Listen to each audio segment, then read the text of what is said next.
Hej miqtë e mi, përshëndetje. Ja ku jemi sërish së bashku me mua Tirona Lilin në kanalin Monitor TV për të ndarë me ju lajmet më të fundit, për të ndarë me ju ngjarjet më të fundit dhe dinamikat më të fundit. I ftuar në Top Albania Radio, ditën e sotme ishte Angelo Koçi, një kantautor i suksesshëm, një djalë i mrekullueshëm i cili foli për këngën e tij me Eglin. Një këngë që për një periudhë kohore mori shumë shikueshmëri, mori shumë suksese dhe mori shumë klikime.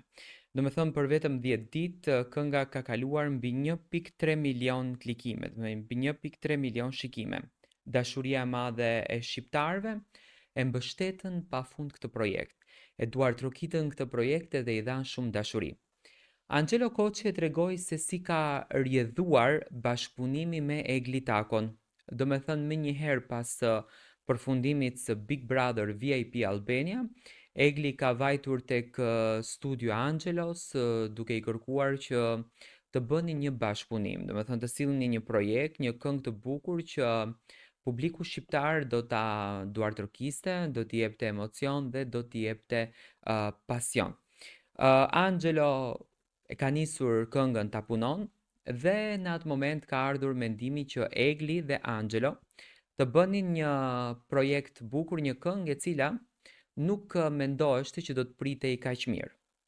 Angelo foli fjalët më të bukura për Eglin, duke treguar që Egli ka një natyrë dhe një karakter që do me thonë pa marrë parasysh se si shkojnë bashkëpunime që me patjetër janë të suksesshme, sepse unë e kam thënë dhe më herët që të dy artistët kanë gjetur veten brenda këtyre bashkëpunimeve, që kjo është shumë e rëndësishme. Angelo ka treguar që Egli është një vajzë shumë sportive në aspektin shoqëror, është tepër e shoqëruar, është tepër falenderuese kundërdrejt njerëzve të cilët e shoqërojnë në jetë, i japin dashuri, i japin mbështetje, i japin emocion dhe pikërisht ky bashkëpunim më tregoi shumë natyra të bukura të Eglit. Por nga moderatorët e Top Albania Radio nuk u la pa u pyetur edhe marrëdhënia e Angelos me Livian, nëse ka një simpati, nëse ka një emocion, por Angelo preferoi që të tregon marrëdhënien e tij me Livian, që është një marrëdhënie shoqërore. Sipas Angelos, Livia është një vajzë e cila preferohet, të gjithë duan ta kenë një mike si Livia, por nuk ka asgjë përtej shoqërisë, nuk ka asgjë përtej respektit kundërdrejt njëri tjetrit. Do të thënë është gjithçka në kuadër dhe në raport të miqësisë edhe respektit për njëri tjetrin. Angelo e la të kuptueshme që do të ketë një part 2 të këngës me Eglin, do të thënë part 1 u realizua dhe pati një sukses të jashtëzakonshëm, por pritet në ditët në vazhdim që të ketë dhe një part 2 që do të pritet me shumë dashuri, do të pritet me shumë emocion, do të duartrokitet njësoj siç u prit kënga e parë me Eglin që pati një sukses. Xhirimi i kësaj kënge kishte zgjatur goxha orë, domethënë që nga ora 12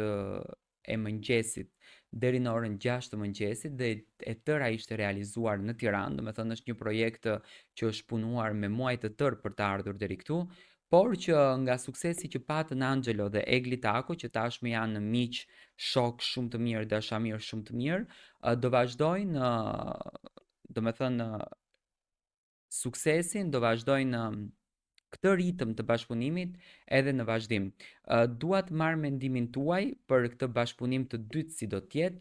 dhe për atë që Angelo tha për Livien, që do të thënë kanë qenë disa spekulime që kanë vajtur lart e poshtë për një marrëdhënie, por asnjë gjë nuk është, është thjesht një shoqëri.